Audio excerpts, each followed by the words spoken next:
The test is in 4 parts: Part 1, Part 2, Part 3, and Part 4. Now look at Part 1. Part 1. Going to hear a conversation between an agent and Scott. First, you have some time to look at questions 1 to 5.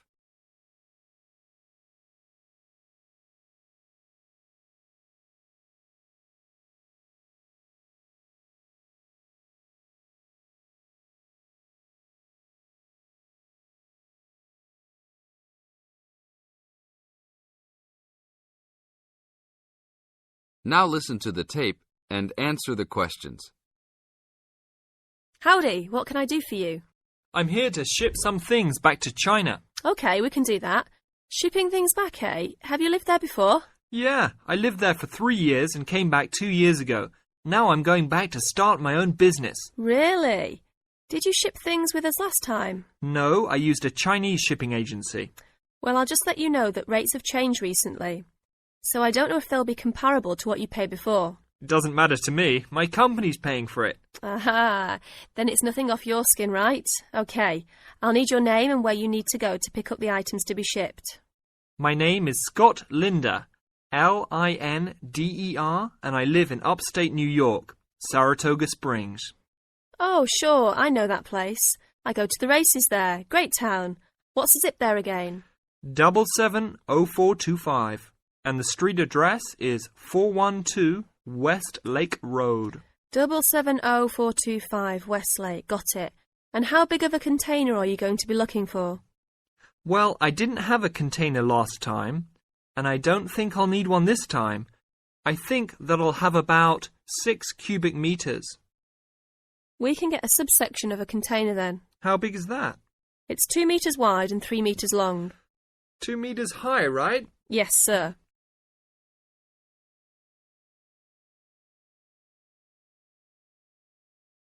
Now look at questions 6 to 10.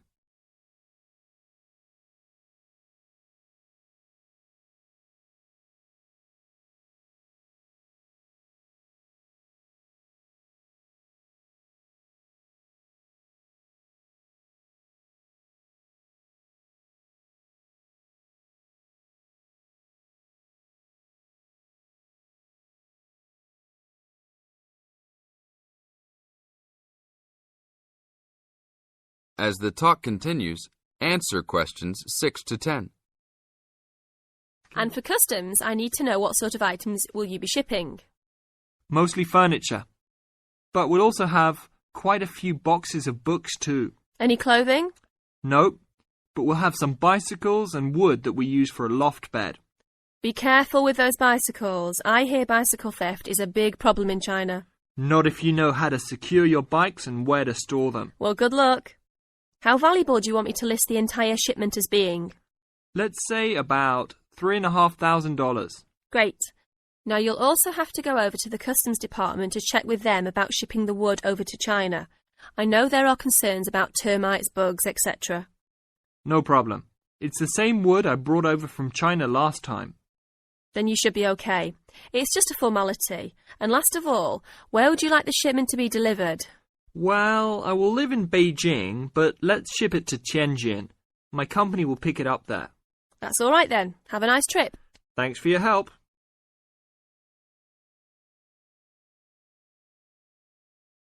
That is the end of Part 1. You now have half a minute to check your answers.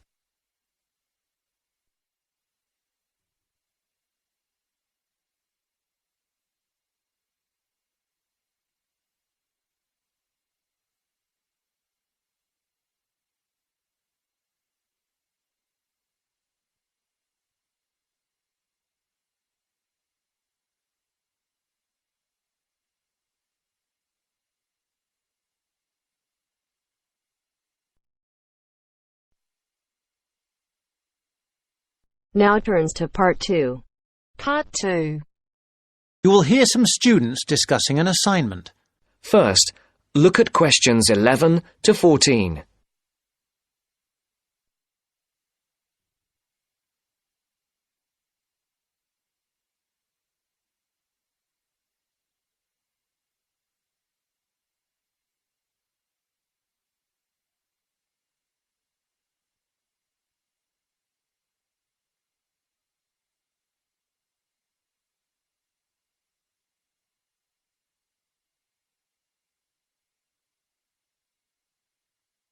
Listen carefully. Well, Fiona, we certainly have a lot of work to do this weekend. I wish now I hadn't spent so much time on my other assignment. Don't say that. You did really well. 80%. Yes, but this is different. It's not hard, really. It's just all a bit of a rush. We had loads of time to get the other one right, but this one is all a bit pressured.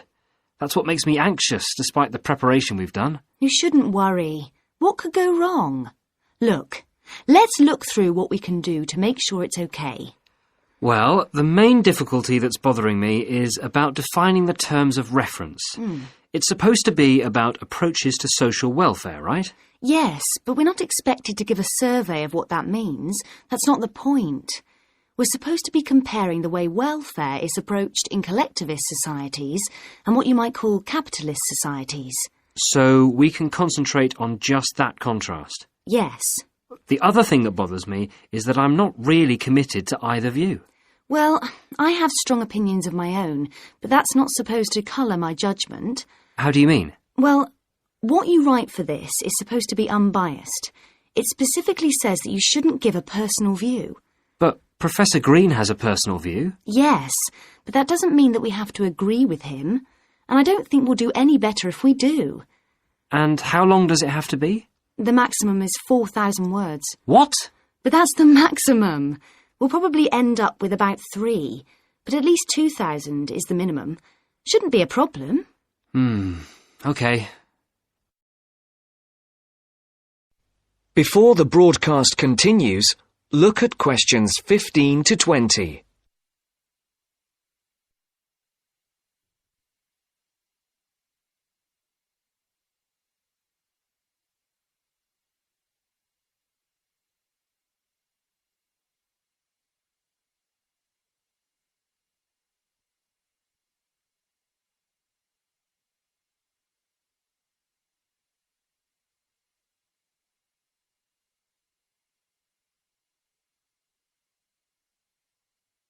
You will now listen to the second part of the talk. Now, where can we get some information on all this? Well, we could ask Olive over there. Olive, you did this assignment last year, didn't you? Not this one exactly, but something similar. The most important thing is to get Professor Green's lectures on the welfare state. Is he good? Oh, very good. Didn't you know he was lecturing? No idea. Well, he is. He's at the Beckett building on Tuesdays. I think he's starting this week, so you'll be able to get the series of 6. He deals with the underlying philosophy as well as the economics of it all. It's at 10 a.m. I'd go myself, except that I have too much to do. And what about reading? I've got the reading list here. As usual, it has far more titles and references than we can possibly read in the time. I haven't even got a reading list. Where did you get that from, Mike? I got it at the welcome lecture. Oh, I wish I'd gone to that now. What you need above all is his own book called Welfare Economics. All the department know it and follow his approach. Oh, right. Good idea. Perhaps we don't need to go to the lecture if we have his book. No, I really do advise you to go to his lectures as well. Well, what was the full title of his book? If I remember rightly, it's called simply Welfare Economics by Mike Green. I've got it. Welfare Economics, Glenfield University Press, 2006. Great. Let me just write that down. Anything else you recommend? There's Edward Jones's book, Growing Old in Britain. That's essential reading, but you have to be careful because it's a popular book by a journalist. Well, if it's popular, maybe we'll like it. Who publishes that? That's published by Rutland University Press in 2005. Well, that's very useful. I think it's Professor Green for us next. Right. That is the end of part 2. You now have half a minute to check your answers.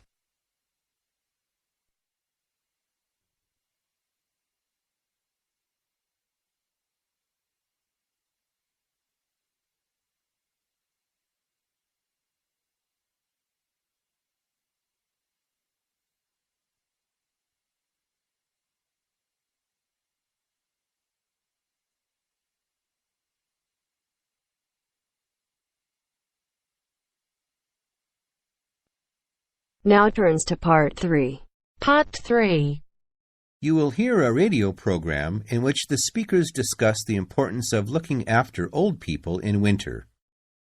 First, you have some time to look at questions 21 to 24.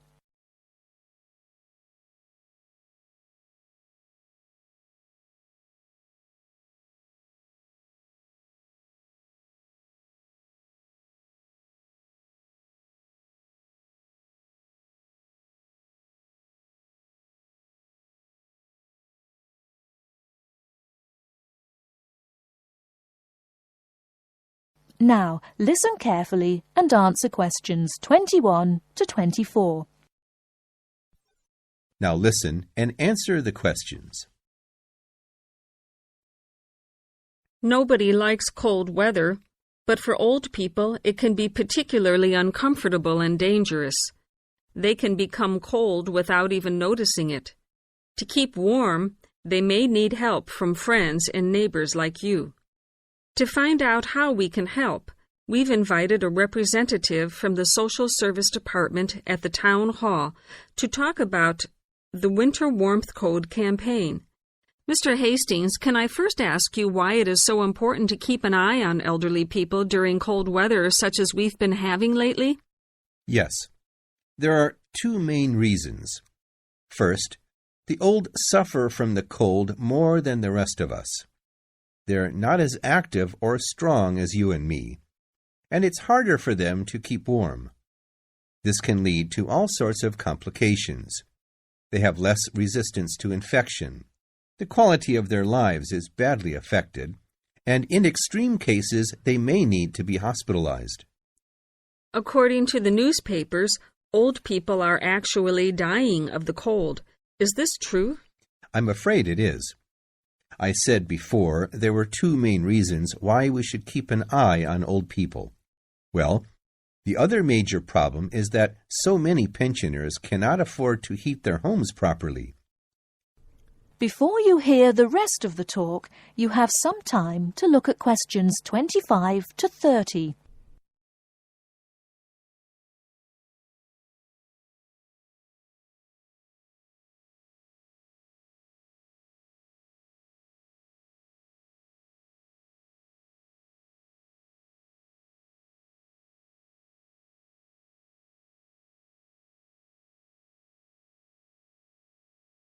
Now listen and answer questions 25 to 30. They may already be living in difficult circumstances. Then, in an exceptionally cold winter such as this one, they may just not have enough money to pay for the extra heating necessary. It seems terrible that in a society such as ours, this should be happening. It is.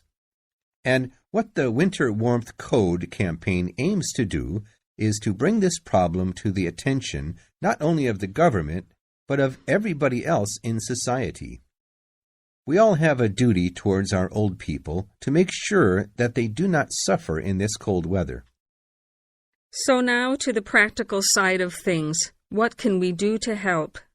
Well, we all know someone old, a relative maybe, a neighbor, someone living round the corner. We should adopt that person and make sure that we spare a few minutes every day to check that everything is okay. Make sure, even if the old person is not actually ill, that he or she is not suffering. Check when you go inside that the house or flat doesn't feel cold to you.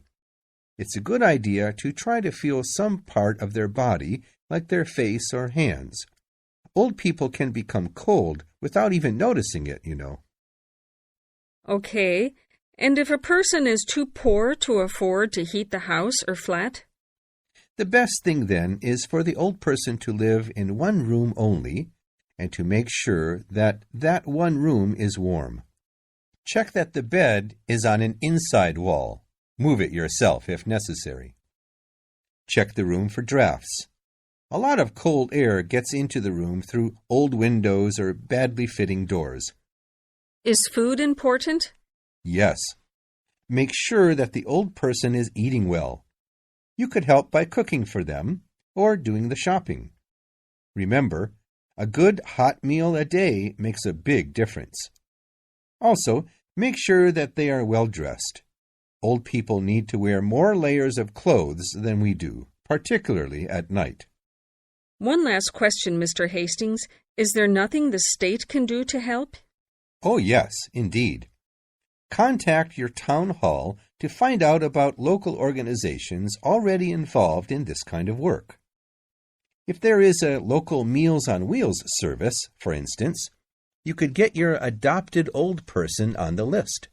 Then, of course, there are also many state benefits which an old person could be entitled to, and which he or she doesn't know about, and which therefore he or she is not claiming. An extra problem here is that it can often be complicated, and old people don't like going to Social Security offices to fill in forms and all that. You can help by finding out for them what possibilities exist for claiming a little extra money from the government, then applying for it for them. That little extra could make all the difference. Yes, indeed. Well, Mr. Hastings, thank you for coming in and talking to us today. Thank you. That is the end of part 3. You now have half a minute to check your answers.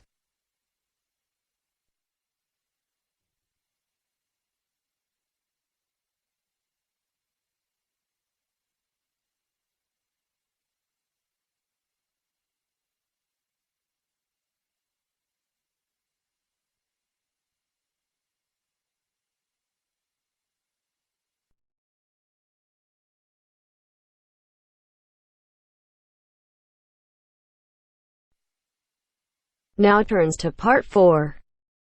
Part 4. You'll hear a lecture about Iron Age in Britain. First, you have some time to look at questions 31 to 40.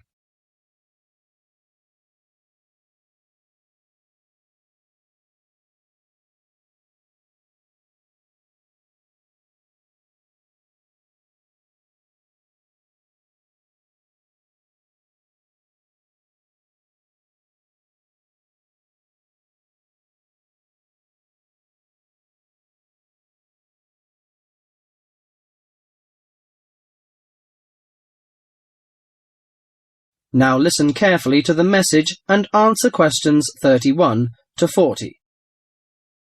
Good morning, ladies and gentlemen. Today I'm going to introduce to you a special age in Britain, the Iron Age.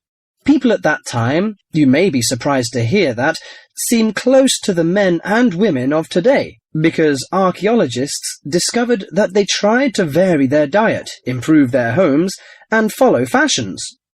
The period known as the Iron Age lasted in Britain for about 800 years, from 750 BC to 43 AD. There had been several dramatic changes by the end of the Iron Age, including coinage, wheel-thrown pottery, etc.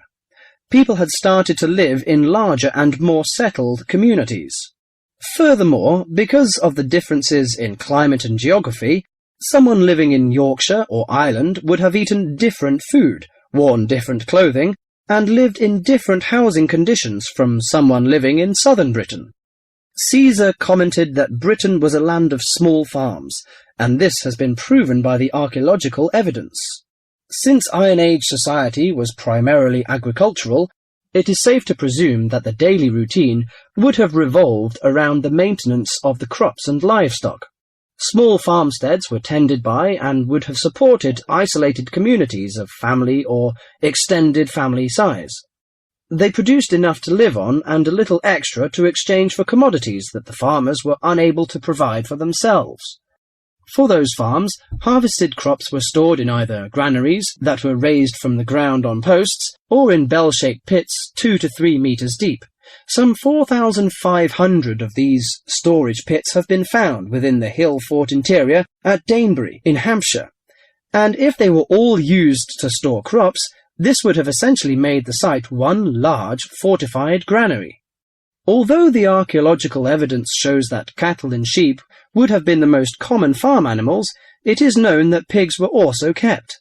The animals would have aided the family, not only with heavy farm labour in the case of the cattle, such as the ploughing of crop fields, but also as a valuable form of wool or hide and food products. Horses and dogs are also observed in the archaeological evidence from both faunal remains and artefacts. Horses were used for pulling 2- or 4-wheeled vehicles, carts, chariots, while dogs would have assisted in the herding of the livestock and hunting. Besides agriculture and stock raising, the architecture in Iron Age is also worth mentioning. A very well-preserved settlement has been discovered at the site of Chislester in Cornwall. It was made up of individual houses of stone, with garden plots. In Wessex, the typical building on a settlement would have been the large round house. All of the domestic life would have occurred within this. The main frame of the round house would have been made of upright timbers, which were interwoven with coppiced wood, usually hazel, oak, ash, or pollarded willow, to make wattle walls. This was then covered with a daub made of clay, soil, straw, and animal manure that would weatherproof the house. The roof was constructed from large timbers and densely thatched. The main focus of the interior of the house was the central open hearth fire. This was the heart of the house to provide cooked food, warmth, and light. Because its importance within the domestic sphere, the fire would have been maintained 24 hours a day. Beside the fire may have stood a pair of fire dogs, such as those found at Baldock in Herefordshire, or suspended above it a bronze cauldron held up by a tripod and attached with an adjustable chain. The ordinary basic cooking pots would have been made by hand, from the local clay, and came in varying rounded shapes, occasionally with simple incised decorations. As for eating, bread would have been an important part of any meal, and was made from wheat and barley. The dough would have then been baked in a simple clay-domed oven, of which evidence has been found in Iron Age houses. The barley and rye could also have been made into a kind of porridge. In addition to this, the grain was also fermented to make beer, and the surface foam that formed was scraped off and used in the bread-making process. The interior of the house was an ideal place for the drying and preservation of food. Smoke and heat from the constant fire would have smoked meat and fish, and would have dried herbs and other plants perfectly. Salt was another means of preserving meat for the cold winter months, but this was a commodity that could not be made at a typical settlement. Well, you can see that Iron Age people lived a decent life, didn't they? I'm going to introduce their culture and leisure time next time. Thank you. That is the end of part 4. You now have half a minute to check your answers.